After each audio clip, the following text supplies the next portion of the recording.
Hello friends, welcome back to another video.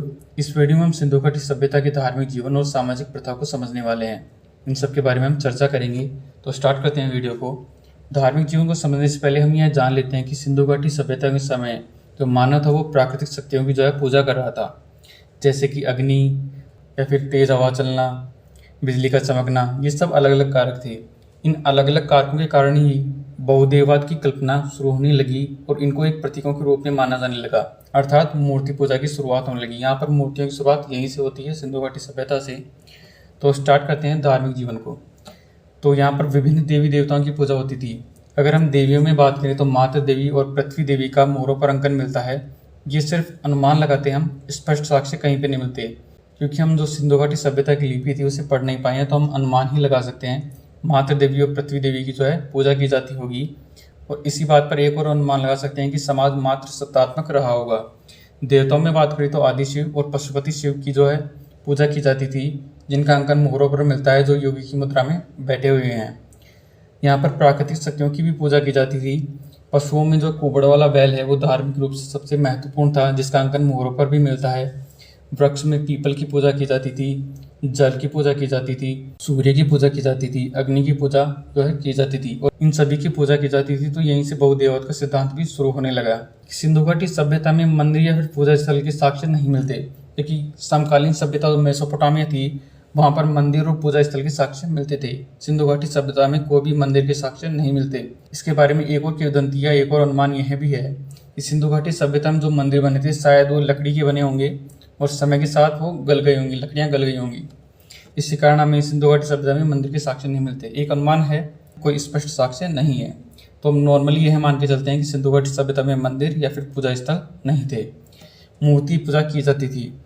यह स्पष्ट रूप से माना जाता है कि सिंधु घाटी सभ्यता से ही मूर्ति पूजा की शुरुआत होने लगी। सिंधु घाटी सभ्यता में अंधविश्वास के साक्ष्य भी मिलते हैं, जैसे कि ताबीज। कालीबंगा में ताबीज के साक्ष्य मिले हैं, जिससे यह अनुमान लगाया जाता है कि सिंधु घाटी सभ्यता में अंधविश्वास था।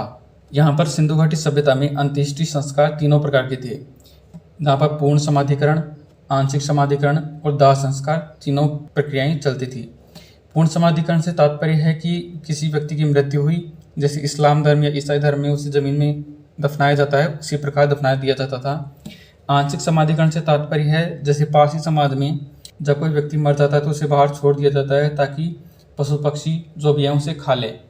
तो सिंधु घाटी सभ्यता में यह चलता था, किसी व्यक्ति के मर जाने पर उसे बाहर रख दिया जाता था, उसे पशु पक्षी खा लेते थे और फिर जो भी कुछ बचता था उसे दफना दिया जाता था।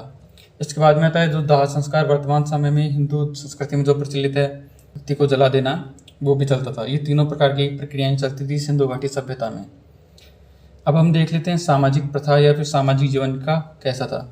तो सिंधु घाटी सभ्यता में वर्गीय विभाजन के संकेत मिलते हैं। मैंने एक वीडियो बनाया था अभी सिंधु घाटी सभ्यता में वर्गीय विभाजन के, कि किस प्रकार पश्चिम में दुर्ग थे, पूर्व में आम जनता रहती थी, कहाँ पर 3 प्रकार के विभाजन थे। इस वीडियो का लिंक डिस्क्रिप्शन में मिल जाएगा, आप देख सकते हैं।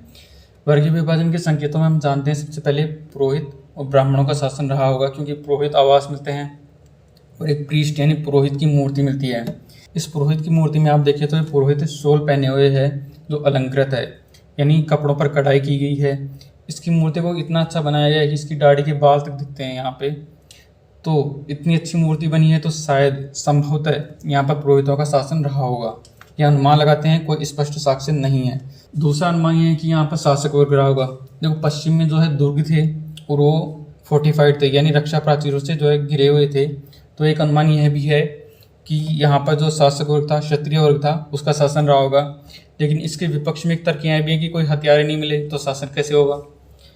तीसरा तर्क यहाँ पे है कि वणिक यानी वैश्य जो व्यापारी थे उनका शासन रहा होगा।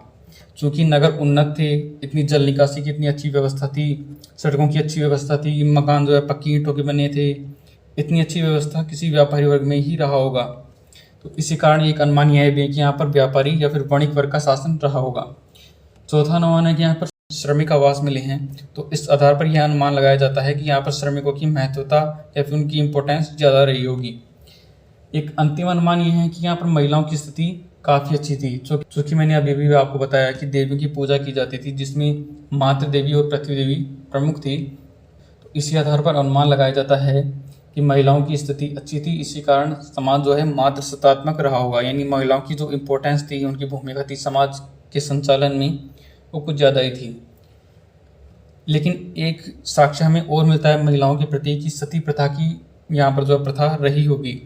अनुमान है, स्पष्ट साक्ष्य नहीं मिलते। अनुमान किस प्रकार से हैं कि लोथल में 3 समाधान मिलते हैं जहाँ पर युग्मित समाधान है, यानी महिला और पुरुष दोनों को एक साथ दफनाया गया है। लोथल में ऐसे 3 समाधियाँ मिलती हैं, तो इस आधार पर अनुमान लगाते हैं कि शायद सती प्रथा रही होगी।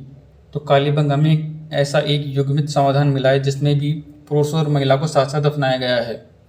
स्पष्ट साक्ष्य नहीं है, अनुमान ही है कि ऐसी स्थिति रही होगी। पुरोहितों का शासन, क्षत्रियों का शासन, श्रमिकों का शासन, महिलाओं की स्थिति काफ़ी अच्छी रही थी, ऐसे अनुमान लगाए जाते हैं। और ये सब अनुमान हमें मोहरों पर, मृदभांडों पर जो अलंकरण किया गया है, जो डिज़ाइन बनाए गए हैं, उनके आधार पर, मूर्तियों के आधार पर, इन सब के आधार पर हम अनुमान लगाते हैं। सिर्फ कोई स्पष्ट साक्ष्य इनके है नहीं। इनकी लिपि भी भावचित्रात्मक रही थी, जिसे हम आज तक भी नहीं पढ़ पाए हैं। इस वीडियो में इतना ही। बाकी जो भी मैंने बताया उससे रिलेटेड शॉर्ट्स या फिर जो वीडियो मैंने बनाए हैं उनके लिंक डिस्क्रिप्शन में हैं, तो प्लीज़ चैनल को सब्सक्राइब कीजिएगा। मिलते हैं नेक्स्ट वीडियो में। टिल देन गुड बाय, जय हिंद।